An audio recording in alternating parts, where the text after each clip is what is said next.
Hello and welcome to study IQ. मैं दिव्यांशी और आज मेरे साथ इस इंटरव्यू सेशन में जुड़े हैं अनिल गर्ग जी, जिन्होंने ji. Punjab PS PCL LDC examination clear किया है।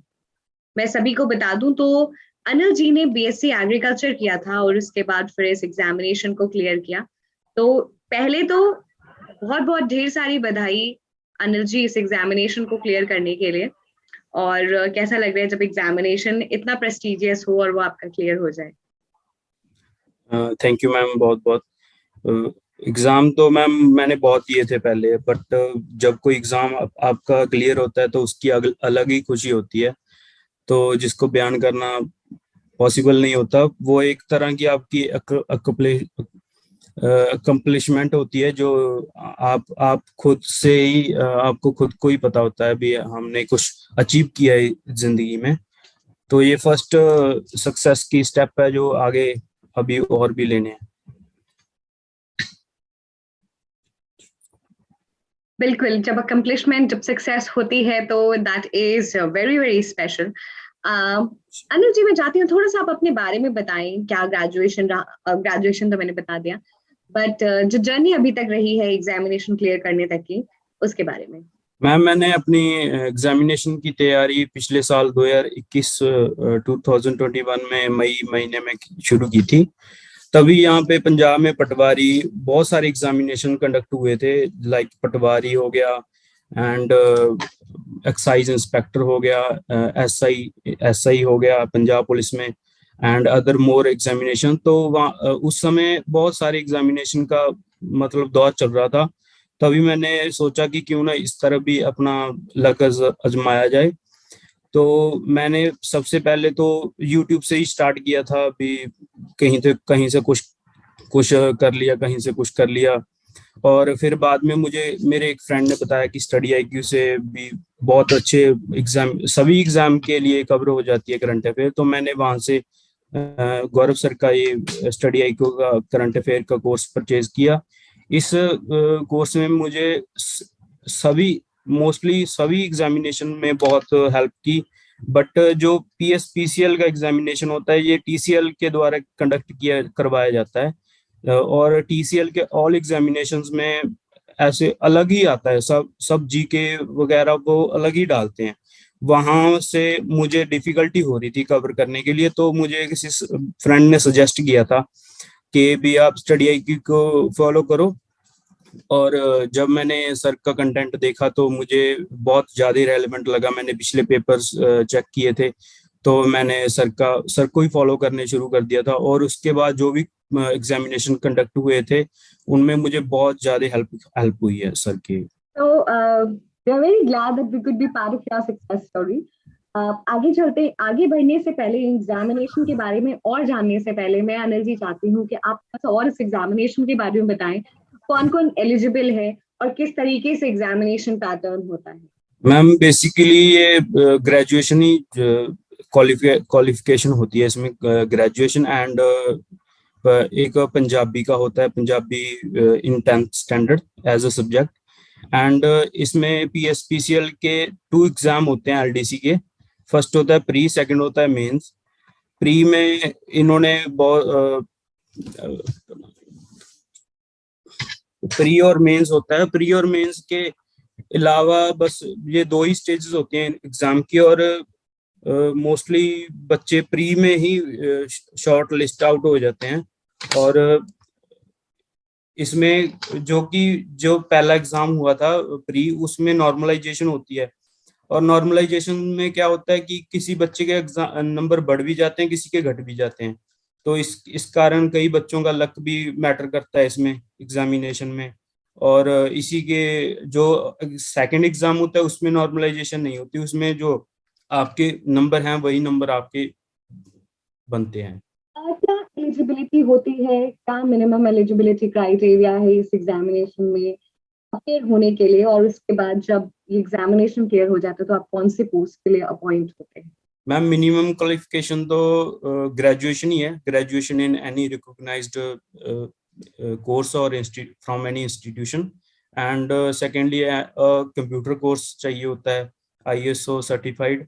and and third is the Punjabi subject in the 10th standard, because ये PSPCL का एग्जाम है ना, ये पंजाब स्टेट के डिपार्टमेंट के रेलिवेंट होता है, ये पब्लिक डिपार्टमेंट में आ जाता है, तो पब्लिक के साथ डीलिंग होती है, तो इसलिए पंजाबी कंपलसरी की हुई है इन्होंने। और जैसे अभी हमने बात किया कि इस क्लियर करने के बाद एग्जामिनेशन आप कौन से पोस्ट के लिए सिलेक्ट होते हैं? मैम पोस्ट होती है LDC की, लोअर डिविजनल क्लर्क, और एक इसमें रेवेन्यू अकाउंटेंट की भी होती है, उसके लिए क्वालिफिकेशन अलग होती है।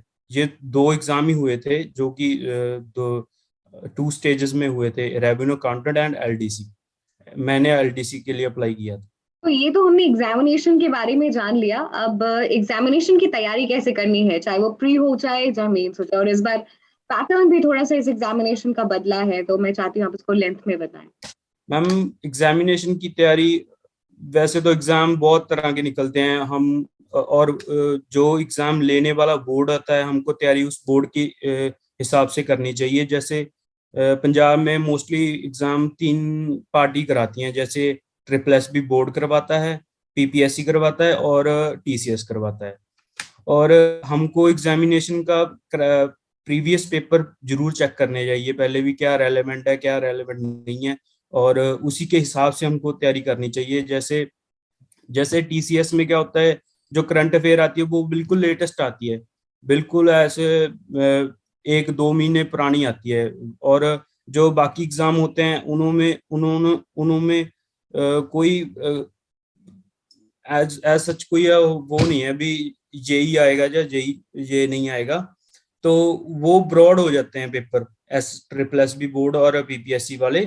और बट TCS एग्जामिनेशन में सबको रेलेवेंट जब पता ही चल जाता है भी, इसमें करंट अफेयर इस तरह का आएगा, GK इस तरह की आएगी। तो मेरा सजेशन तो यही है कि आप आप पेपर को ना देखें, पहले उसके बोर्ड को देखें भी, बोर्ड कौन सा कंडक्ट करवा रहा है पेपर, और उस बोर्ड के लिए पहले लिए हुए पेपरों को चेक कर ले, और उससे आप एक लिस्ट बना लें भी, अलग अलग सब्जेक्ट्स की, जैसे GK की बना ली, मैथ की बना ली, रीजनिंग की बना ली, इंग्लिश की बना ली, ऐसे सभी सब्जेक्ट की लिस्ट बना ले भी, हमको रेलिवेंट ही पढ़ना है। ऐसे पढ़ने को तो कुछ ही पढ़ने की तो कोई लिमिट नहीं है, बट हमने तो एग्जाम क्रैक करना है, तो उसी के हिसाब से पढ़ना चाहिए। आपने जैसे बताया कि बहुत सारी चीजें हैं, लेकिन आपको ये ज्यादा ध्यान नहीं देना है कि क्या क्या चीजें हैं, but you have to more focus on किस चीजों से एग्जामिनेशन क्रैक होगा। तो जी इसी मैम। को थोड़ा सा और आप बताएं, थोड़ा सा फाइन ट्यून करें सभी एस्पिरेंट्स के लिए जो इस एग्जामिनेशन के बारे में सोच रहे हैं। मैम और एलेबोरेट करना तो, जैसे करंट अफेयर हो जाती है, करंट अफेयर का कोई क्राइटेरिया नहीं होता। करंट अफेयर आजकल 2 ईयर पुरानी भी आ रही है, जैसे UPSC में आ रही है, या PPSC ले रही है एग्जामिनेशन, उसमें भी ऐसी हो रहा है, 2 to 3 years पुरानी करंट अफेयर पूछ रहे हैं। बट हमको वही है ना भी, हमको तो एग्जाम क्रैक करना है, तो हमें उस बोर्ड के हिसाब से पढ़ना पड़ता है। जैसे TCS का तो यही है कि वो बिल्कुल लेटेस्ट पूछते हैं, तो हमको लेटेस्ट तैयारी करके लेके जाना चाहिए। और जैसे और सब्जेक्ट हो गए, जैसे GK हो गया, GK के पर्टिकुलर टॉपिक्स ही आते हैं इसमें, जैसे कोई स्टैटिक टॉपिक्स हो गए, जैसे वाइल्ड लाइफ, नेशनल पार्क्स, ऐसे टॉपिक ही आते हैं जो स्टैटिक होते हैं मोस्टली। एंड इंग्लिश तो सेम ही होती है, इंग्लिश में तो कोई ज्यादा वो होता ही नहीं है। एंड बाकी रह गया, जैसे मैथ्स रह गया, रीजनिंग रह गया, रीजनिंग मैथ भी रेलेवेंट पढ़ के जाना पड़ता है। जैसे इसमें थोड़े थोड़े टॉपिक होते हैं जो जरूर करके जाने पड़ते हैं, जो और किसी पेपरों में नहीं आते बट इस पेपर में आते हैं। जैसे कि अपना शेयर्स हो गए, कंपाउंड इंटरेस्ट के इंस्टॉलमेंट वाले क्वेश्चन हो गए, ऐसे बीच बीच में सब ग्रुप बने होते हैं जैसे टॉपिक के, वो करके जाने जरूरी होते हैं, नहीं तो बंदा वहां पे जाके कंफ्यूज हो जाता है। एंड बाकी बचे सब्जेक्ट्स, जैसे पंजाबी तो इसमें है ही नहीं थी, पंजाबी की एलिजिबिलिटी थी इसमें बट पंजाबी सब्जेक्ट नहीं था इसमें, ये बड़ी वो बात है इनकी। एंड और क्या होता है, बस मैम इतना ही होता है सब्जेक्ट, बस इतने बता दिया आपको। कुछ खास बात जो एग्जामिनेशन देते समय याद रखना है, किस तरीके से अपना माइंडसेट बनाए, कितने क्वेश्चंस आते हैं, कितने क्वेश्चन सेफ रेंज में अटेंड करने चाहिए?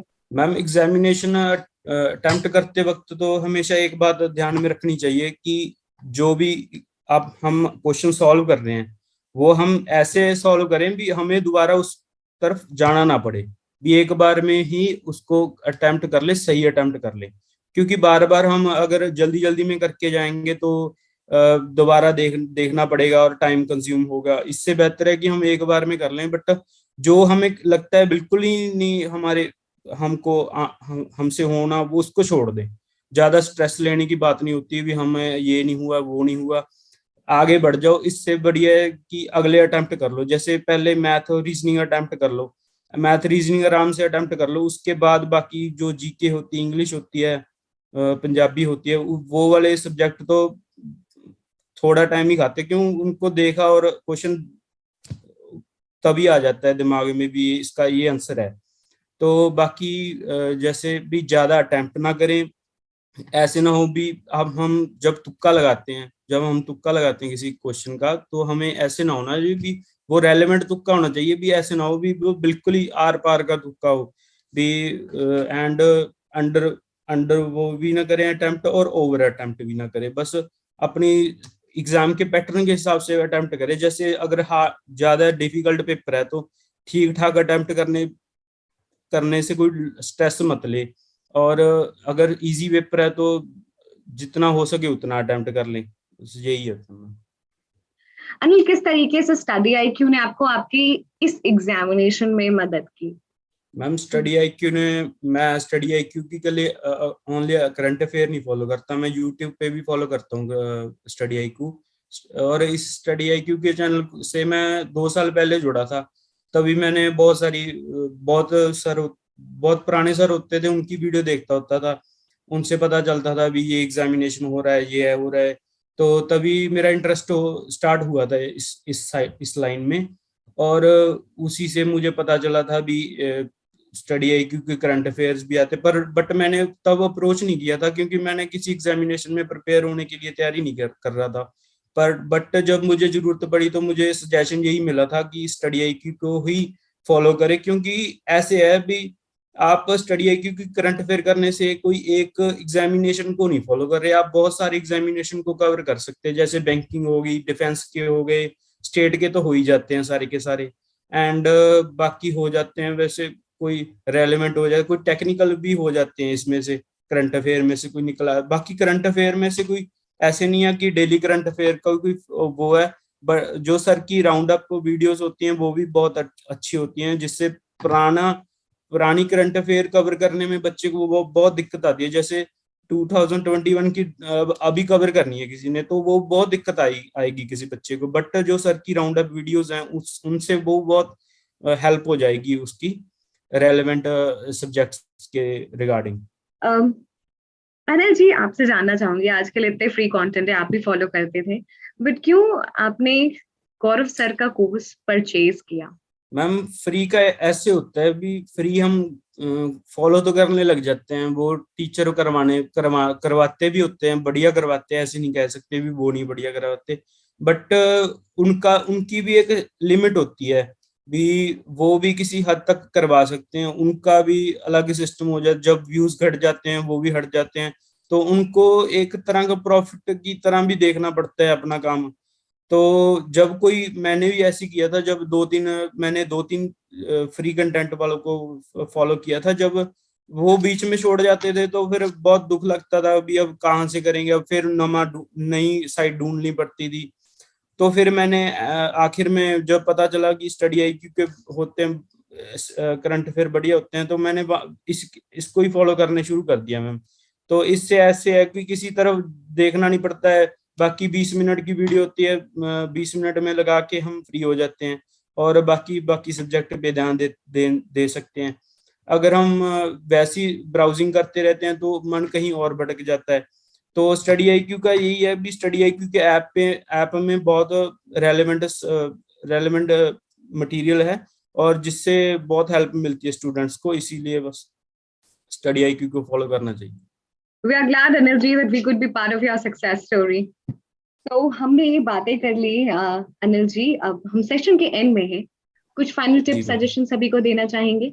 फाइनल टिप्स तो मैम यही हैं भी, जो भी आप एग्जामिनेशन की तैयारी कर रहे हो उसी उसी में लगे रहें, ज्यादा इधर उधर अभी मत वो करें।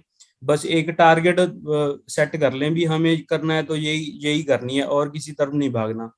और सेकंड ये है कि ज्यादा मत भी रिसोर्सेज की तरफ वो करिए, बस एक जगह टिक जाइए। वरना ऐसा होता है भी हम वो ज्यादा की तरफ भागते भागते हम जो पिछला किया होता है वो भी भूल जाते हैं, और नमा कवर करना तो दूर की बात होती है पेपर के पास आ जाने पर।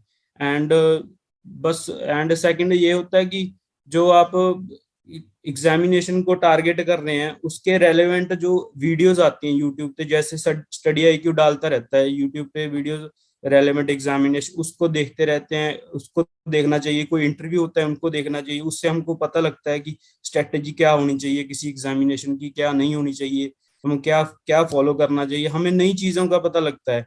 ऐसे हम अगर बिना ही कनेक्ट नहीं करेंगे किसी से तो हमें कुछ नहीं पता चलेगा। Thank you so much joining us in this interview session। बहुत सारी चीजें हमने आपसे जानी and it was absolute pleasure to have you. हम यही कामना करते हैं आपके अच्छे स्वास्थ्य की और आप और आगे बढ़ें। धन्यवाद।